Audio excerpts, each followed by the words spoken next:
यथेष्ट प्रतिष्ठा ख्याति प्राप्त नहीं हुई, मैं सुकार्य और करूँगा, किंतु मृत्यु के समय उसका कोई बस नहीं चलता। मृत्यु आएगी तो अब क्या करूँगा, इसलिए मृत्यु से हमेशा भयभीत रहता है, मृत्यु से डरता रहता है। मौत एक बार तो ज्ञानी पुरुष को भी सोचने के लिए मजबूर कर देती है, किंतु जब वे ज्ञानी पुरुष तत्व ज्ञान के दिव्य प्रकाश के साथ अपनी आत्मा के शाश्वत और सुरक्षित सदन में प्रवेश करता है, तब उसे मृत्यु का भय नहीं सताता, तब वह निर्भीक अवस्था को प्राप्त करता है। मृत्यु का भय कैसे लगता है, यह बताने की आवश्यकता नहीं है, क्योंकि उस समय सहज में ही इंद्रियां और मन स्वतः ही इतना जागरूक हो जाता है जितना जागरूक बुद्धिपूर्वक शायद न हो पाए। यदि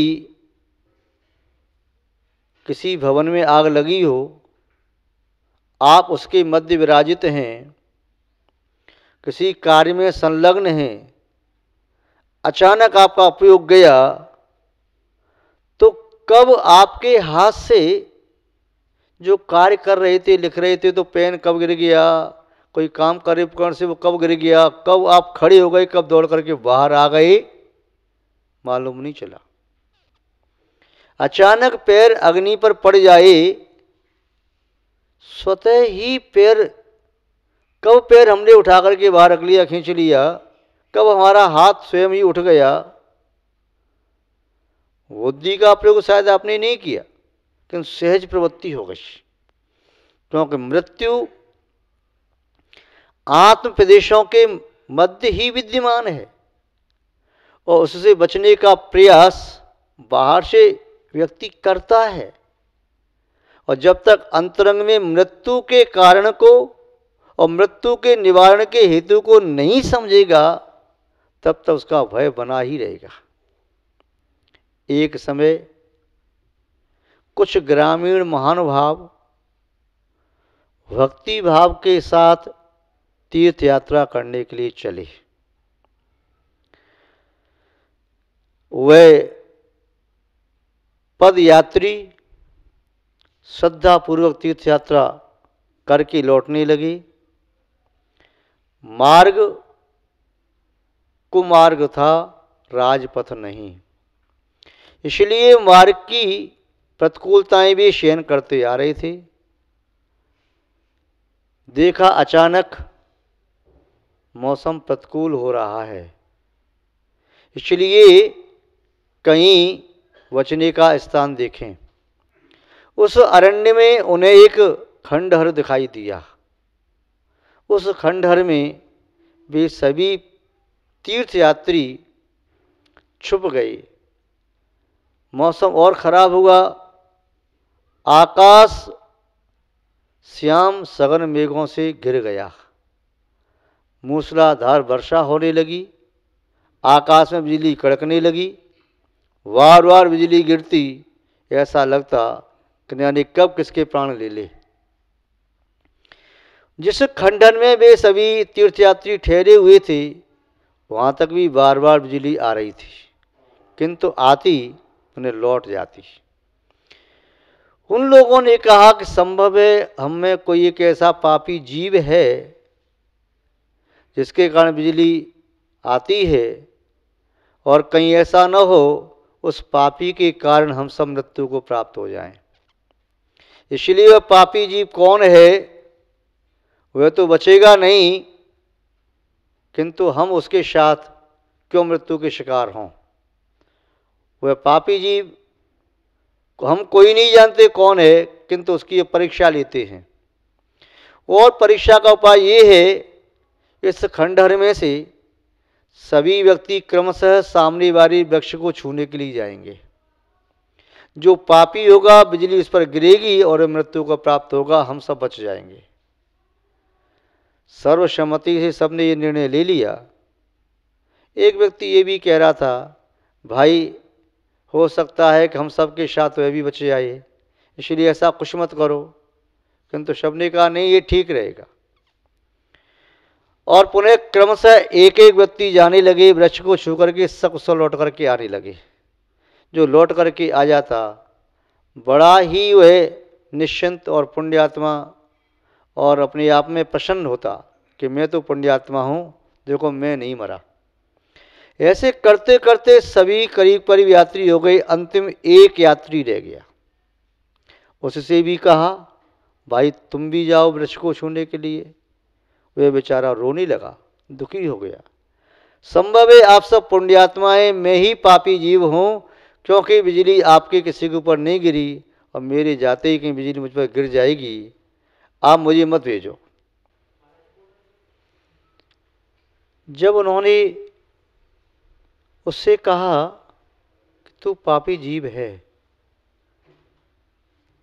तो अपने साथ क्या हमको भी मृत्यु के मुख में धकेलना चाहता है?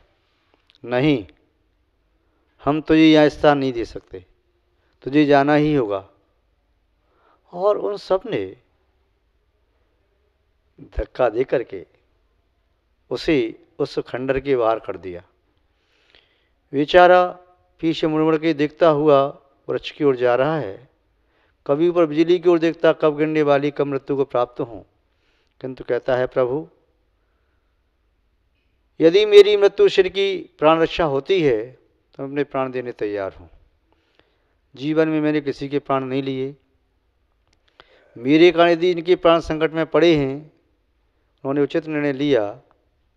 वह जैसे वृक्ष के पास पहुंचा, वृक्ष को छू करके लौट भी नहीं पाया था कि तब तक बिजली गिरी और वे सभी मृत्यु को प्राप्त हो गए।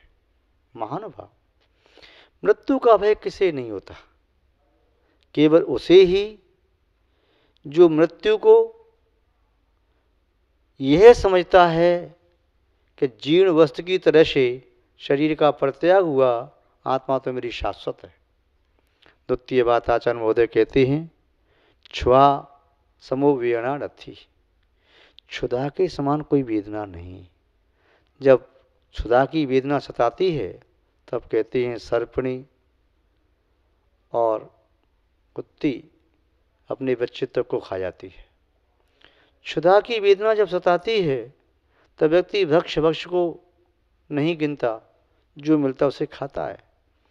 जी मिट्टी तक खाते हैं, यहाँ तक कि कड़वे अपक्व या प्रकृति विरुद्ध पदार्थों का भी सेवन कर लेता है। आमिष भोजन तक भी व्यक्ति करते हैं। किंतु क्षुधा भोजन से नष्ट नहीं होती, भोजन से क्षुधा का शमन किया जाता है कुछ समय के लिए, क्षुधा नष्ट होती है। आप जो पढ़ते हैं, क्षुधा रोग विनाशनाय नैवेद्यम नृपामति स्वाहा, श्री जी के चरणों में नैवेद्य चढ़ाने से क्षुधा रोग शमन होता है, अथवा आत्म रस का भोग करने वाला व्यक्ति क्षुधा को शमन करता है। और तृतीय बात आप देख रहे थे, वंश समम रथ्य जरोह, वांछा के समान कोई बुढ़ापा नहीं। जब मन में वांछा आती है, अभिलाषा होती है, कामना होती है, तो व्यक्ति जर्जर हो जाता है। वह जर की वांछा शरीर को जर्जर कर देती है, अथवा वांछा समो रथ्यवाही, आकांक्षा के समान कोई दूसरी व्याधि नहीं है। महानुभाव, अंतिम पद में कहा है, दारिद्र समो वैरुरथी, वैरुरथी, वैरी संसार में अन्य कोई हैं उनसे बचा जा सकता है, किंतु दरिद्रता सबसे बड़ी वैरी है, दुश्मन है। जीवन में इन चारों से बचना है। आचार्य महोदय ने लिखा है, मृत्यु, क्षुधा, कांक्षा और दारिद्रता ग्रस्त के लिए ये चारों ही अभिशाप हैं। इन चारों से बचने के लिए, मृत्यु से बचने के लिए तत्वबोध, मृत्यु के भय से बचने के लिए तत्वबोध, और वेदना को नष्ट करने के लिए समत्व, समता में प्रणाम, और कांक्षा को दूर करने के लिए आत्मरस का आस्वादन, और दरिद्र रूपी वैरी से बचने के लिए स्व साम्राज्य की प्राप्ति, जो कि रत्नत्रय के द्वारा संभव है। महानुभाव, आप आत्मीय शाश्वत वैभव को प्राप्त करने का सम्यक पुरुषार्थ करें। 4 प्रकार के अभिशापों से बचें। हम आपके प्रति मंगल भावना रखते हैं। आप सबका मंगल हो, शुभ हो, कल्याण हो। इन्हीं सद्भावनाओं के साथ हम अपनी शब्द श्रृंखला को यहाँ पर विराम देते हैं। जय बोलिए श्री शांतिनाथ भगवान की, परम पूज्य आचार्य गुरुदेव श्री विद्यानंद जी मुनि महाराज की, अहिंसामय विश्व धर्म की, पूज्य विश्वाराध्य पंच परमेष्ठी भगवान की, अनंत सिद्ध परमेष्ठी भगवान की, वर्तमान जिन शासन नायक श्री वर्धमान महावीर भगवान की, परम पूज्य चारित्र चक्रवर्ती आचार्य श्री शांति सागर जी मुनि महाराज की, परम पूज्य सिद्धांत चक्रवर्ती श्वेत पेक्षाचार्य गुरुदेव श्री विद्यानंद जी मुनि महाराज की, अहिंसामय विश्व धर्म की।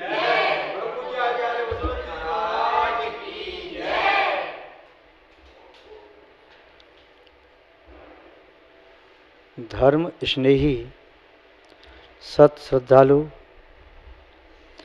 यहाँ पर उपस्थित आप सभी भव्यवर पुंडरीक पुण्यात्मा महानुभाव, संसार में जो पदार्थ प्राकृतिक हैं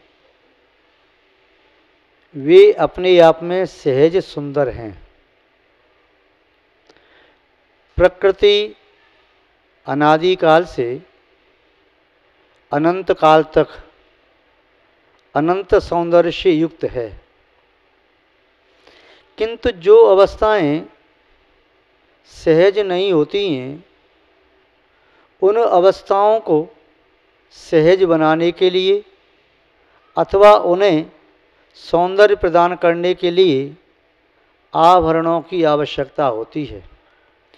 व्यवहार जगत में ये माना जाता है, आभरण के माध्यम से व्यक्ति और वस्तु की सुंदरता बढ़ जाती है। आप कोई मकान भी बनाते हैं, 4 दीवार खड़ी करके और आपने छत डाल करके दरवाज़ा लगा लिया, खिड़की लगा ली, वे मकान आपको जब सुंदर नहीं लगता है तब उस मकान में अनेक प्रकार की सीनरी लगाते हैं।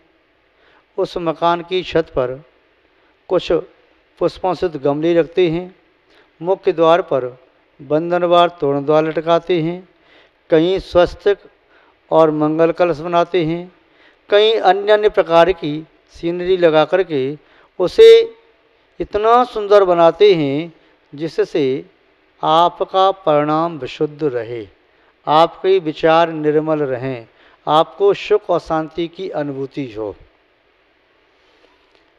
सहज अवस्था में रहने वाले बालक और बालिका बिना आभरण और आभूषणों के भी सुंदर लगते हैं, किंतु यौवन अवस्था को प्राप्त होकर के चाहे कन्या हो या कुंवर, वह अपने शरीर को संस्कारित करने के साथ साथ वह आवरणों के माध्यम से सजाने का भी प्रयास करता है।